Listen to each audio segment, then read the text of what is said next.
Selamat datang di podcast Ohana Dinda and Partners, ruang ngobrol santai tapi penuh makna. Di episode kali ini kita akan membahas topik yang sering banget nih jadi pertanyaan untuk orang tua. Tapi sebelumnya perkenalkan dulu, saya Miss Dina yang akan menemani podcast pada hari ini. Tema kali ini sangat sering jadi pertanyaan bagi para orang tua, yaitu tentang tes minat dan bakat. Kira-kira seberapa penting sih tes ini untuk dilakukan? Terus kapan ya waktu yang tepat untuk melakukannya? Dan gimana sih cara memahami hasilnya biar lebih akurat untuk mempersiapkan masa depan anak? Nah, di podcast kali ini tentunya saya tidak sendirian. Hari ini sudah hadir bersama kita seorang psikolog, yaitu Miss Dinda. Halo Miss Dinda. Halo. Gimana kabarnya Miss? Oke, luar biasa. Oke, nah jadi saya baca dulu ya profilnya Miss Dinda ini. Nah, Miss Dinda ini merupakan psikolog pendidikan dengan pengalaman lebih dari 15 tahun untuk mendampingi anak dan remaja, termasuk di berbagai sekolah nasional plus. Berfokus pada pemahaman tumbuh kembang dari sisi pendidikan dan klinis, serta membantu orang tua dan anak atau remaja untuk menumbuhkan strategi yang tepat dan juga aplikatif untuk mendukung perkembangan secara optimal. Nah, nantinya Miss Dinda akan membantu kita ya untuk menjawab berbagai pertanyaan yang selama ini jadi hal yang mungkin sering dibicarakan ya, yaitu tes minat dan bakat. Boleh. Apa nih pertanyaannya? Banyak kah atau gimana? Enggak gitu banyak sih ya. Mungkin yang sepengalamannya Miss Dinda aja ya. Oke. Kalau menurut Miss Dinda itu sendiri, apa sih tes minat dan bakat itu? Tes minat dan bakat itu ya seperti kata-katanya kan ada dua nih, bakat dan minat.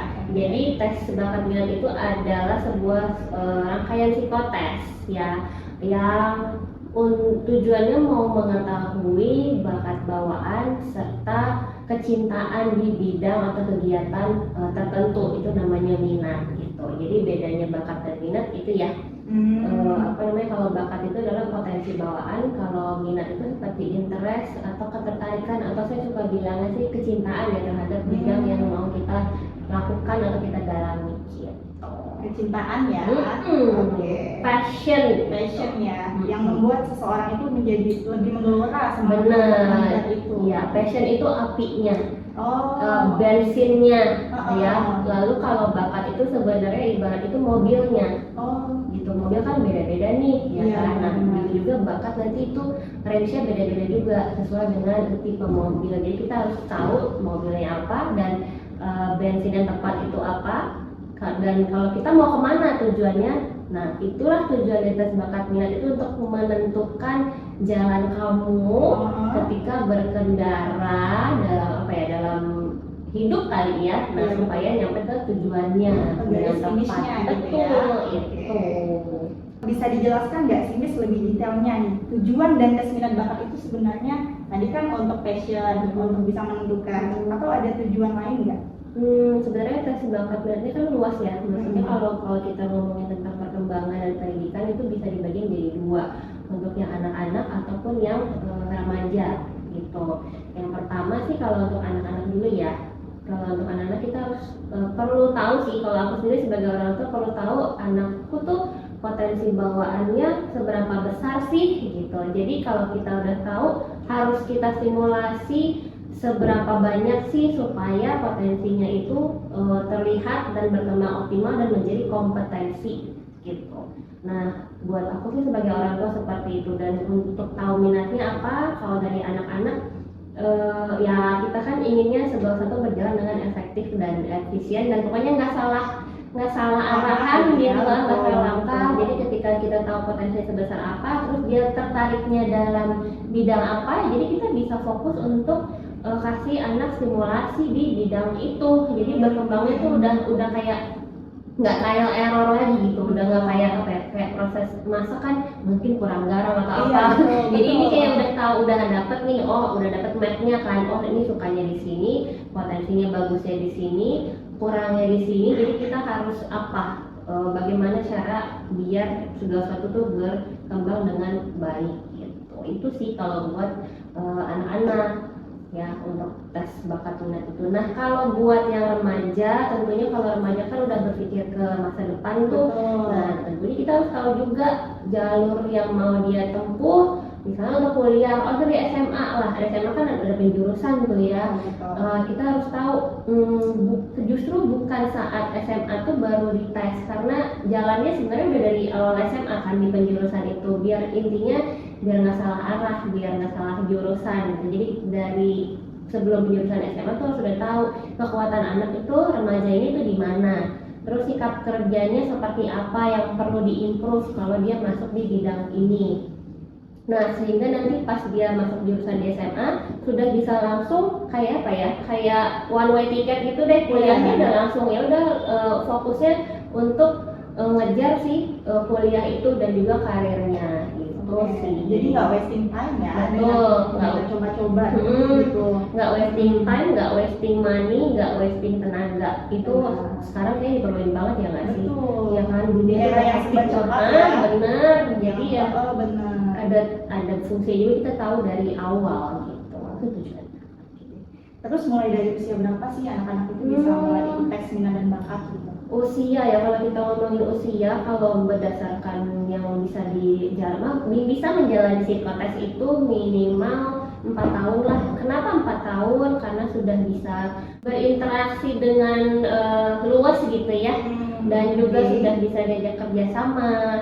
Terus pemahamannya juga sudah ada dasarnya gitu. Itu bisa dimulai dari usia 4 tahun ke atas gitu. Kalau yang untuk tes bakat minat penjurusan sih saran saya itu sebelum penjurusan di SMA gitu, karena kan kadang di jurusannya pas kelas 1 SMA atau kelas 10 gitu ya, ada yang kelas 2 SMA atau kelas 11, jadi pas sebelum itu deh.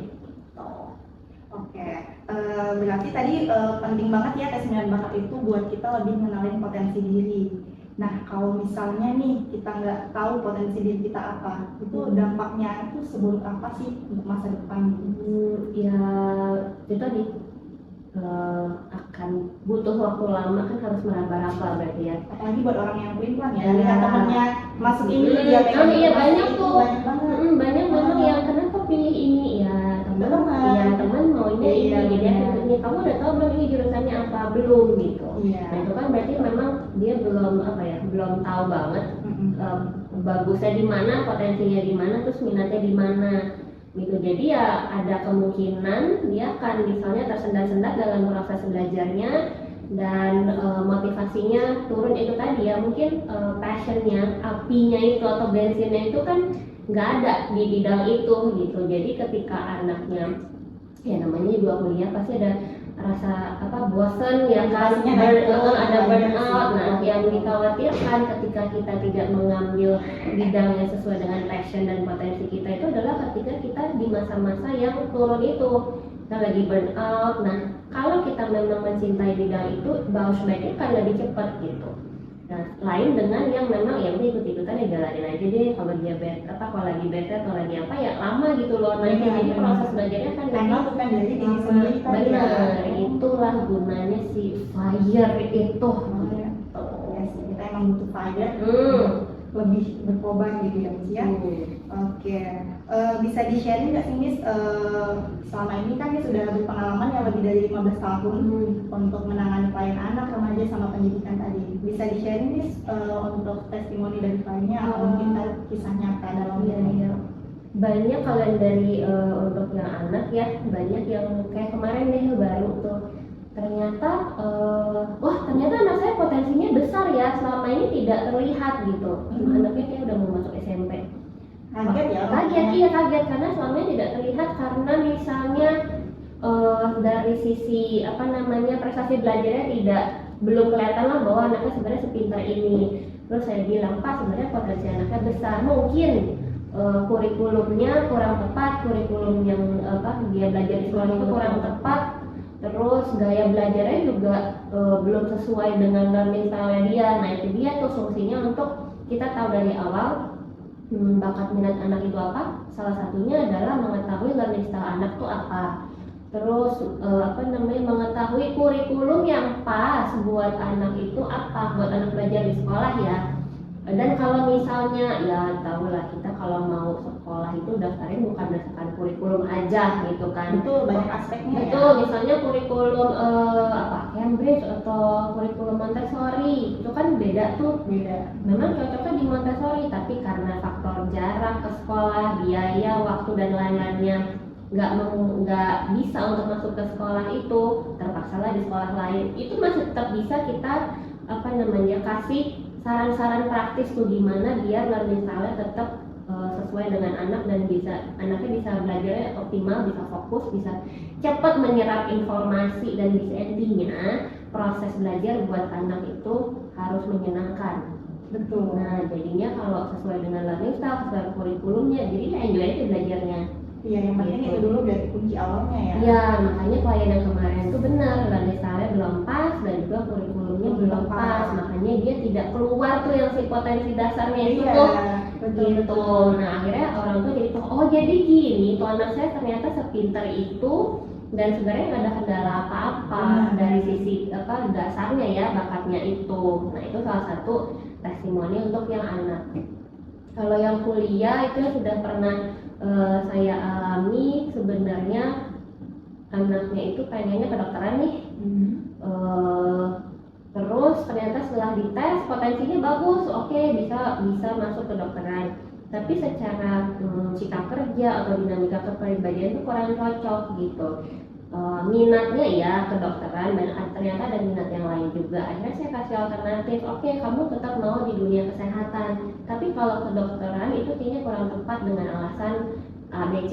Misalnya saya suka kasih alasan praktis sih, coba ketelitian kamu masih minim. Kalau kamu jadi dokter operasi terus guntingnya ketinggalan di dalam gimana gitu, kayak gitu ya. sih. Iya. Nah jadi kalau misalnya kamu tetap mau di dunia kesehatan, aku bisa rekomendasi ini misalnya untuk jurusan yang lain yang tetap dasarnya di ranah kesehatan itu, gitu sih.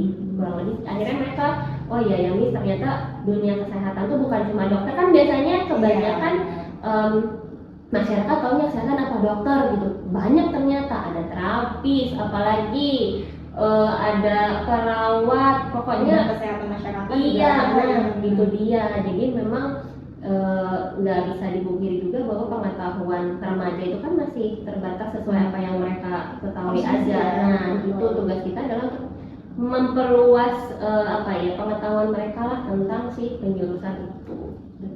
Jadi bisa lebih membuka pandangan baru gitu ya. Nggak hanya untuk anak tapi juga buat para orang tua mungkin yang masih minim dalam mengakses teknologi. Mungkin sekarang memang di mana-mana itu kan banyak ya, karena bisa diakses dari handphone, dari TikTok dan YouTube. Cuman apakah itu akurat? Ya perlu dikonfirmasi kembali kan gitu.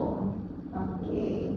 Terus kita mau lanjut ke segmen mitos versus fakta. Mitos ya. Oke, jadi nanti Miss Dinda boleh langsung jawab ini mitos atau fakta. Oh gitu ya. Deg-degan. Oke, yang pertama tes minat dan bakat itu bisa buat 100% untuk ngeramal masa depan. Nah, itu mitos atau fakta? Ngeramal ya. Itu misalnya nih dari hasilnya kan dia pengen kedokteran tadi ya. Dia bisa nggak sih di masa depan itu langsung 100% bisa jadi dokter gitu?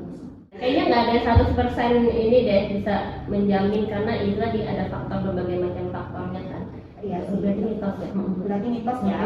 Jadi jangan hanya karena dia udah dapat hasil tesnya terus dia pede nih, oh gue bakal jadi dokter nih besok gitu. Ya seiring jalannya kan pasti ada kayak usaha gitu, ada down-downnya. Jadi gimana kalau misalnya lagi down atau jadi apa sih? Terus kalau misalnya di tes itu kan ada juga yang kita harus tahu kekurangannya apa selain kelebihannya, bagaimana untuk mengatasi kekurangannya ini. Berarti mitos ya. Terus lanjut ya Miss ya. Tes sidik jari atau fingerprint katanya bisa nih untuk tahu minat dan bakat. Mitos atau fakta? Kalau harus jawab satu kata, saya akan jawab itu sebenarnya mitos.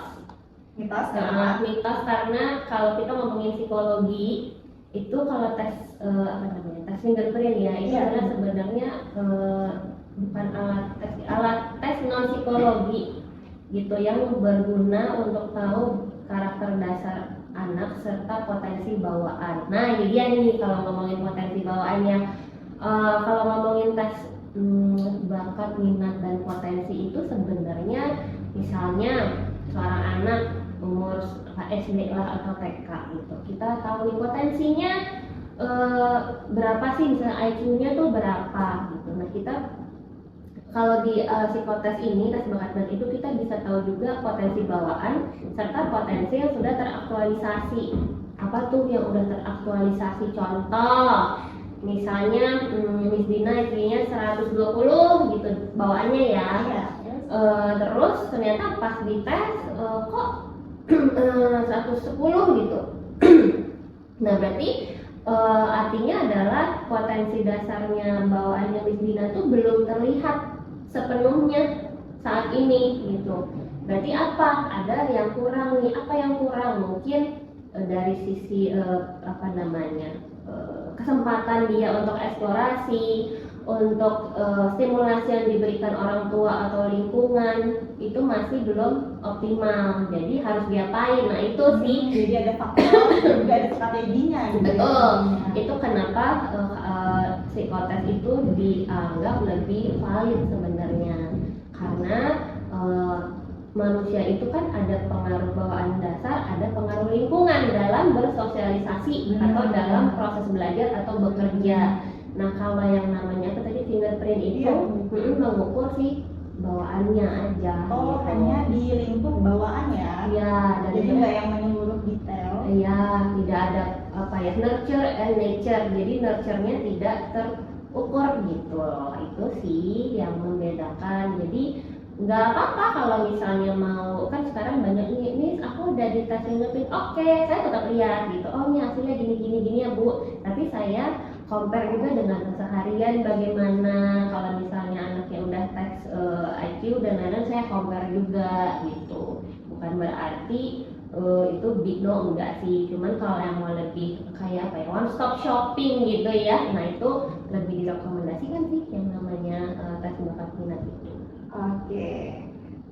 Terus kan lagi marak ya di website gitu. Ada tes online, tes minat bakat online nih. MBTI kan juga ada tuh yang online. Nah, yang pokoknya yang sejenis itulah. Itu tingkat keakuratannya apakah bisa dikatakan sama dengan tes di psikolog? Oke, kita memang nggak bisa memungkiri sih sekarang udah banyak online ya, dan beberapa tes online itu memang sudah dipakai juga. Kalau akurat tidak akurat sebenarnya lebih kepada teknis ya. Misalnya kalau online itu lebih sinyal kali ya. Nah jadi sebenarnya untuk alat tes item-itemnya untuk di range umur nih, kalau misalnya untuk anak, kalau saya pribadi sih lebih seneng yang offline, karena kalau sama anak kan dinamikanya lebih terlihat tuh ya kan. Nah kecuali kalau misalnya tesnya untuk penjurusan kuliah gitu ya. Nah ketika kalau anak remaja kan sudah bisa lebih stabil ya kan, moodnya rentang, fokusnya juga lebih panjang. Nah itu bisa tuh untuk pakai tes online, cuman pastiin aja sinyalnya pas gitu, stabil gitu. Dan sumbernya berarti jangan yang abal-abal gitu ya? Oh iya dong, memang itu iya yang harus dipastikan dulu itu siapa yang buat ya kan, siapa yang buat. Terus kayak MBTI itu ada yang sekulernya ya? Iya. Ya ada yang sekulernya, tapi ada juga yang memang dipakai oleh psikolog tuh beda sebenarnya. Beda tuh yang sekuler sama yang aslinya tuh beda gitu. Jadi ya kalau misalnya mau ambil sekuler ya cuma buat ini aja sih, surface aja gitu. Atau mungkin buat have fun gitu mungkin. Iya. Terus itu MBTI. Kamu apa? Kalau dulu mungkin zaman kita dulu akan nanya golongan darah ya. Oh iya. Atau zodiaknya apa? Iya. Sekarang anak-anak muda banyak nanya MBTI. Keren ya. Lebih keren. Biar mungkin saling mencocokkan gitu tingkat kepribadiannya. Ya. Kan? Oke. Jadi dari penjelasan Miss Dinda tadi itu penting banget ternyata ya, tes minat dan bakat itu manfaatnya banyak banget. Salah satunya kita bisa jadi lebih hemat waktu, efisiensi waktu, terus juga tenaga, terus juga biaya gitu kan.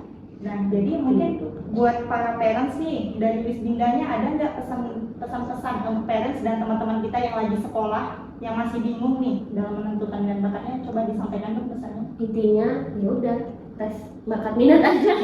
Intinya nggak ada yang lain, oke coba tes minat dan bakat. Iya enggak sih, karena sebagai orang tua ada beberapa klien saya yang memang mengeteskan anaknya untuk tahu apa sih yang harus kami lakukan, apa yang kami lakukan itu sudah benar atau belum sih gitu sih. Jadi sebagai orang tua zaman now yang memang dari apa ya informasi sudah banyak, sudah luas didapat, dan saya orang tua zaman sekarang juga lebih aware ya. Saya rasa dengan mengetahui bakat minat anak itu akan bisa lebih, dengan kesibukan kita sama-sama itu akan ibarat lagi efektif dan efisien, tepat sasaran gitu, biar anaknya juga nggak apa ya, juga nggak burn out, juga nggak lelah gitu, dan segala sesuatu tuh dia absorb dengan menyenangkan prosesnya gitu. Oke, thank you Miss Dinda udah mau Sama-sama. sharing-sharing insight-nya hari ini. Ya, nanti kita sharing lagi kan, nggak cuma sekarang ini nggak kan. hanya di episode kali ini. Nah, betul. Maaf ya kalau ada gangguan, kita lagi renovasi di belakang. Kita mau persiapkan fasilitas Yang lebih besar lagi, banyak lagi untuk Ohaners gitu. yang ada di mana aja gitu. Nah, jadi buat parents atau buat adik-adik nih yang masih bingung dalam menentukan minat dan bakatnya, udah nggak perlu bingung lagi deh, langsung aja datang ke Ohana Dinda and Partners, atau mungkin bisa kepoin dulu Instagram kita, atau bisa cek ke adminnya ya. Bisa cek ke adminnya ya, nanti bisa dicek di bawah ini ya. Ayo ini sama-sama di bawah ini ya dicek. Gitu. Karena di Ohana Dinda and Partners, selain tes minat dan bakat, nanti hasilnya akan dibimbing langsung oleh psikolog profesional gitu. Jadi ada konsultasinya ya? Ada konsultasi dong, nggak hanya tes doang, tapi nanti ada hasilnya yang bisa jadi panduan nyata bagi para orang tua untuk bisa mempersiapkan masa depan anaknya gitu. Berarti udah full paket ya? Udah full paket, nggak nanggung-nanggung kita ya. Karena memahami potensi anak sejak dini itu bisa jadi investasi yang misalnya untuk langkah besarnya nanti. Oke, sampai jumpa di episode podcast berikutnya ya. Tetap semangat dalam mendampingi tumbuh kembang anak dengan lebih optimal.